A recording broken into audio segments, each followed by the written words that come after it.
Hey, everybody, and welcome to another episode of Healthy AF. Today's episode is going to be all about a topic that I think most of us deal with, and that is how do we know that we're doing all the stuff in life that we should be doing, not doing the extra stuff that we shouldn't be doing, and finding joy and alignment in all the things that we are choosing to do.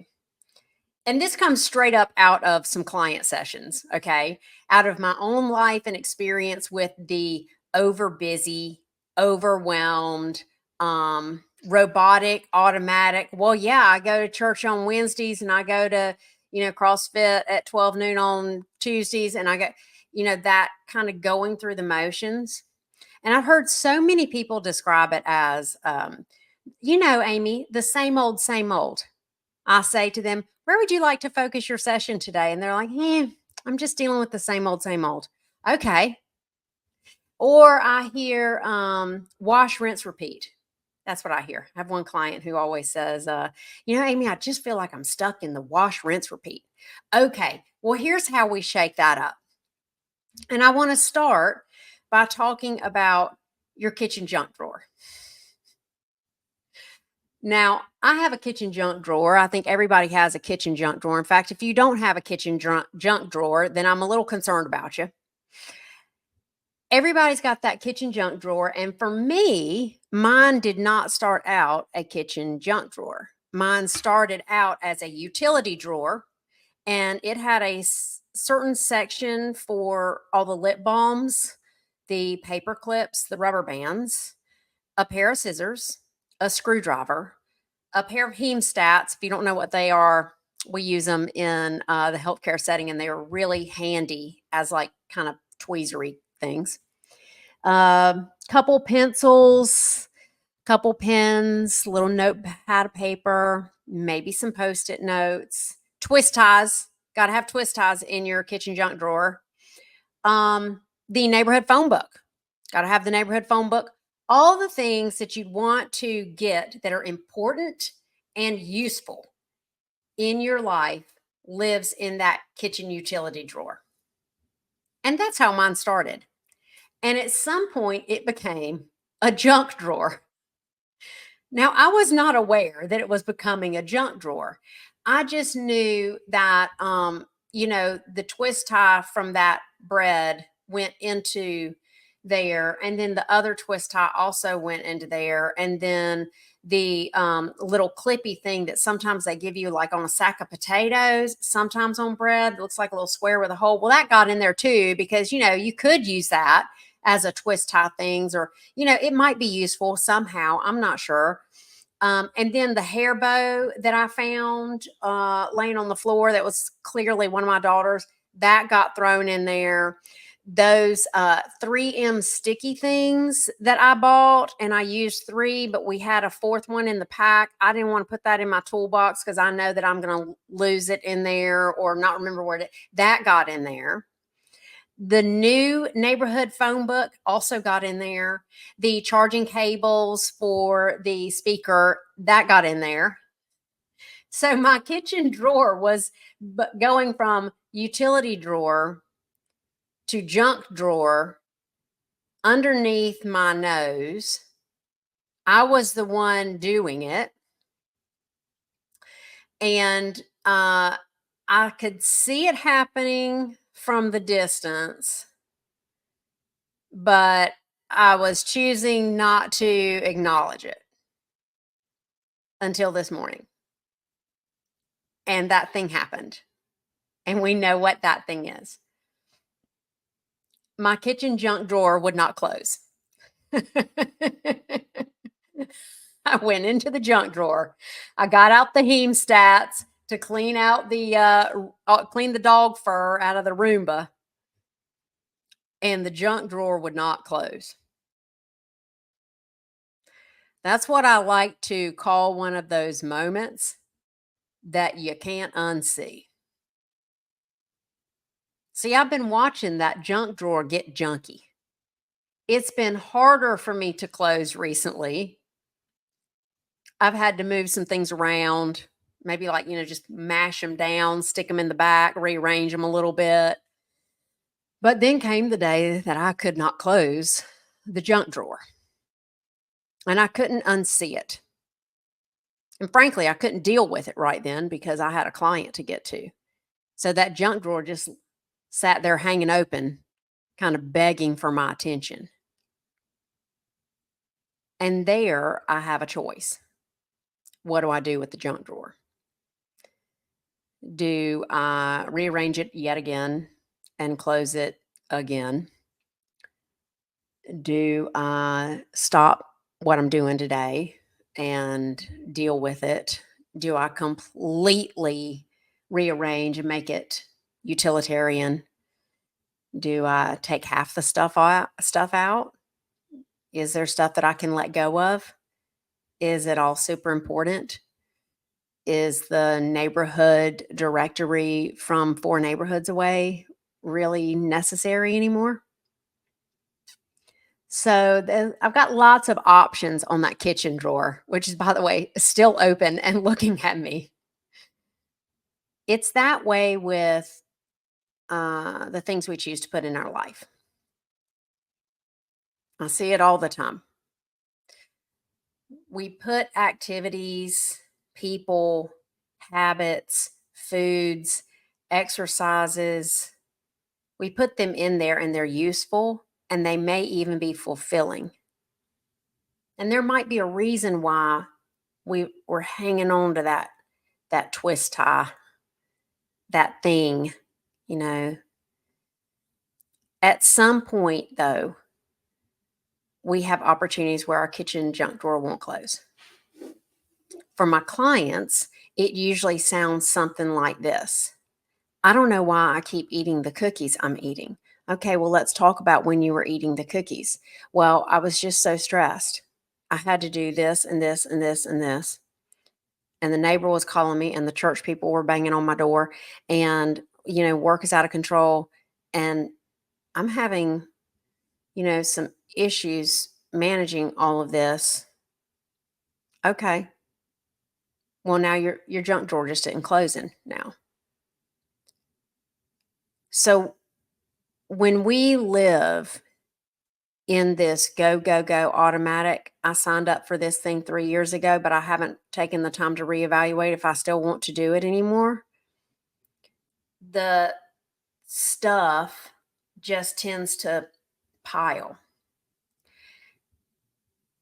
And here's the secret. At first, when we chose to put that in our life, it might have been out of choice and it might have been powerful. This brings me joy. I'm going to do this. I recently just put yoga into my life once a week. And I'm like, this feels so good for my body. I'm going to do this. I chose it. I looked carefully at it. Does it match up with how I'm feeling, what I think my body needs, what I'm committed to? Yes, it's a yes. All right, let's put it in. I chose it. There are some things that we throw in our kitchen drawer, i.e., our life, that we may have not chosen so powerfully. Well, I mean, that extra job got thrown on my plate at work, and nobody else could do that project because I'm the only one who could do that type of project. And so I just had to do it. No power there, but I'm doing it anyway. And 3 years later, I'm still doing it.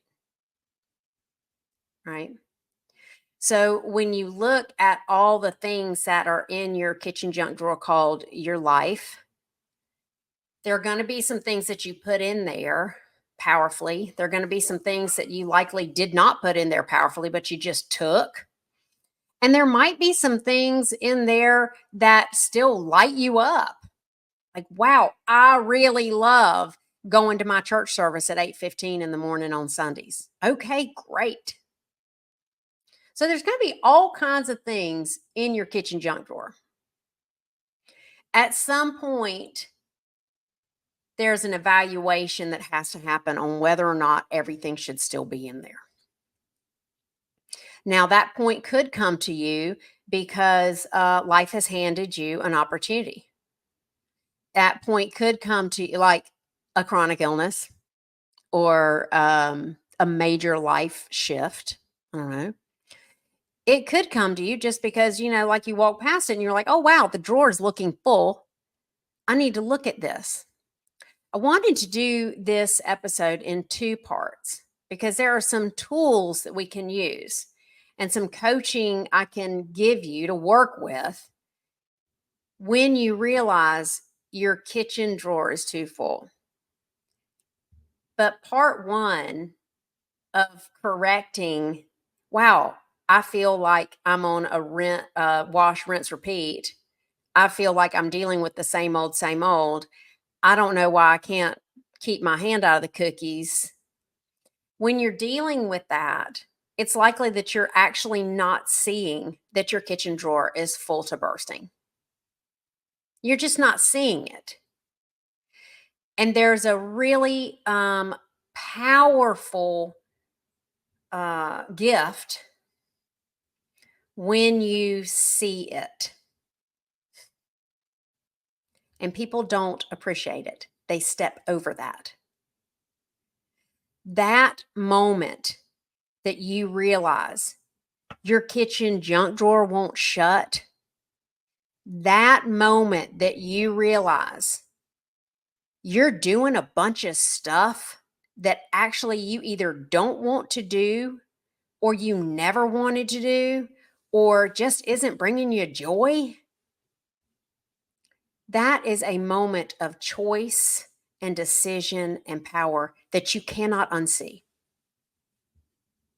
And what a gift that is. Because when you have that insight and you cannot unsee it, then you have some choice and then you have some power. So, yes, my kitchen drawer is still open and I haven't yet decided exactly what I'm going to do or when I'm going to do it. But I'm pretty sure that I don't need all 3 pairs of scissors in there. And I'm also pretty sure that I don't need all 3 years directories in there. Even though I have scrabbled on the back of them, I might need to transfer those notes. Now, I want to stop here and fess up too, because this happens. I'm not going to tell you that when I walked past that drawer the first time this morning, that I didn't just blame my children for putting crap in there. This happens too. When you start taking responsibility for your overstuffed life, it's likely that you will look for blame in other places other than yourself. Give yourself some grace. This happens. It's not true. Someone might have put some stuff on your plate, right? Your boss may have given you that extra, chore. Your children may be leaving their dirty clothes in the hallway that you feel compelled to pick up. But remember, if you're blaming other people, you are likely not in power. If you're accepting the responsibility that is yours, you are likely in power. Like, that drawer is my drawer. At the end of the day, that drawer is in my house and it is my responsibility. So I don't know whose crap is in there, but I do know I can take responsibility for cleaning that drawer out and making sure it closes. So in part 2 of this episode, we'll probably have to call this like declutter your life. We're going to talk about some of the ways I help clients move from, oh crap, I have now seen that my kitchen drawer will not close, that my life, in fact, is too busy, that I am in charge of my life. I'm not a prisoner. I'm not a victim to all the things I signed up to do 3 years ago that I'm still doing. And I can change what I'm doing. We'll talk about that in the next episode. And I will see you there. Give yourself some grace. If you have drawers that won't close today, I don't know what you're going to do with them, but just give yourself a hug. Everybody gets there somewhere. See you next time on Healthy AF. If you love this episode, please like, share, and subscribe it. And if this is speaking to you, you can always reach out. I'm happy to sit down and talk to anybody about their kitchen drawer, i.e., their life. Have a great day. Give yourself some grace. And we'll see you next time on Healthy AF.